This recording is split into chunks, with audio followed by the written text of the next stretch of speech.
नमस्कार छात्रों, कक्षा 7वीं विषय हिंदी, पाठ चौथा, देहात और शहर। शिक्षार्थियों, देहात और शहर ये जो पाठ है यह पत्र पाठ है और इसके लेखक है अभिषेक पांडे जी।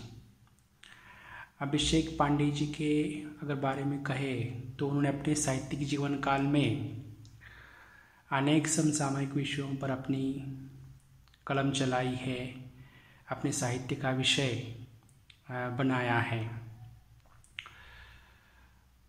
शिक्षार्थियों, देहात का अर्थ होता है गांव। देहात और शहर, इनका मानवीकरण इस पाठ में हुआ है। शहर यानी बड़ी आबादी वाली बस्ती, उसे शहर कहते हैं। और इस पाठ के माध्यम से, पत्र पाठ के माध्यम से, दो पत्र है इस पाठ में। एक गांव ने शहर को लिखा है और दूसरा पत्र शहर ने गांव को लिखा है। शिक्षार्थियों, इस पत्र पाठ में शहर और देहात की वर्तमान स्थिति का वर्णन हुआ है। गांव में विकास तो हो रहा है लेकिन उसकी रफ्तार बहुत ही धीमी है। आज भी 21वीं सदी में कई सारी समस्याओं से जूझता गांव दिखाई देता है।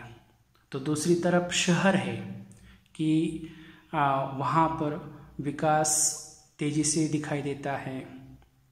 साथ ही साथ उस विकास के साथ साथ शहर की भी कुछ अपनी परेशानियाँ हैं, कुछ अपनी समस्याएं हैं, जिन समस्याओं को लेकर शहर परेशान दिखाई देता है।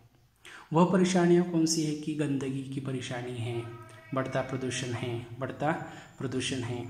इस तरह से शहर भी अपनी समस्याओं से परेशान दिखाई देता है। यहाँ पर शिक्षार्थियों जो पत्र दिए हैं, दो पत्र दिए हैं। एक देहात ने शहर को लिखा है और शहर ने देहात को लिखा है कि एक ज़माने में यह पत्र प्रकार बहुत ही लोकप्रिय हुआ करता था। बहुत ही लोकप्रिय यह प्रकार था। लोग अपनी भावनाओं को पत्र के माध्यम से सगे संबंधियों तक पहुंचाते थे, मित्रजनों तक पहुंचाते थे। लेकिन बढ़ते विकास के कारण, नई नई तकनीक विकसित होने के कारण अब पत्र की जगह मोबाइल ने ली है, दूरध्वनि ने ली है, फेसबुक ने ली है। इसलिए अब कोई पत्र लिखता दिखाई देता नहीं है। आज की नई पीढ़ियों को पत्र क्या होता है यह भी शायद मालूम नहीं होगा। इसलिए इस पाठ का यह भी उद्देश्य है कि पत्र किस प्रकार लिखा जाते हैं और उसमें कौन सी बातें महत्वपूर्ण होती हैं, यह भी बात समझाना इस पाठ का हेतु हो सकता है। तो छात्रों, इस पाठ का जो उद्देश्य है, संक्षेप हम यह कह सकते हैं कि देहात और शहर अपने सुख दुखों को पत्र के द्वारा वह साझा करते हैं, बांटते हैं। और साथ ही साथ लेखक बढ़ती जनसंख्या के कारण जो भी समस्याएं उत्पन्न होती हैं, परेशानियां निर्माण होती है, उन पर भी चर्चा करते हुए इस पाठ के माध्यम से वह सुझाव देते हैं। तो छात्रों, देखिए कि खोजबीन में क्या दिया हुआ है कि डाकघर से प्राप्त सेवाएं बताओ और संकेत स्थलों से अन्य सेवाएं ढूंढकर उनकी सूची बनाओ। तो डाकघर यह सरकारी कार्यालय है, यह सरकारी सेवा है। तो इस डाकघर से कौन कौन सी सेवाएं मिलती है कि हम डाकघर से हम रजिस्ट्री कर सकते हैं, मनी ऑर्डर कर सकते हैं, स्पीड पोस्ट कर सकते हैं, या उसमें सेविंग अकाउंट हम खुलवा सकते हैं, इंदिरा विकास पत्र निकाल सकते हैं, राष्ट्रीय बचत पत्र निकाल सकते हैं। इस तरह की कई सारी हमारी आवश्यकता या सेवाएं हमें डाक से मिलती हैं। तो डाक के बारे में भी जानकारी हमें होनी चाहिए। देखो शिक्षार्थियों कि पत्र जो दिया हुआ है यहाँ पर, पहला जो पत्र है यह गांव ने शहर को लिखा है, देहात ने शहर को लिखा है। तो पत्र जिस प्रकार लिखे जाते हैं कि सबसे पहले दिनांक होता है, फिर संबोधन होता है, फिर अभिवादन होता है। उसी प्रकार से यहाँ पर पत्र की शुरुआत की हुई है।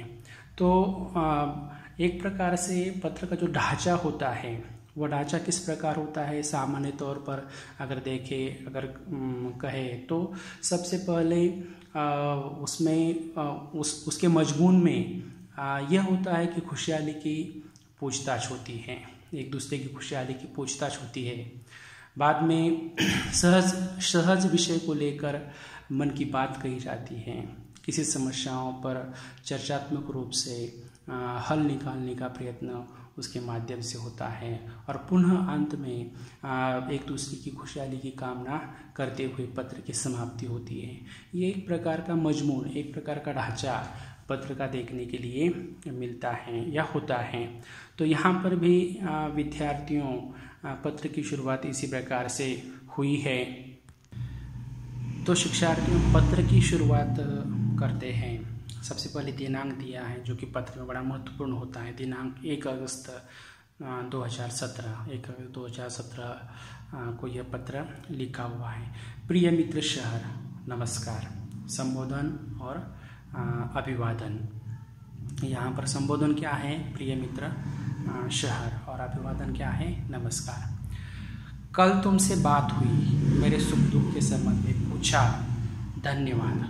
बहुत सारी बातें मन में हैं, सब कुछ दूरध्वनि पर कहना मुश्किल है।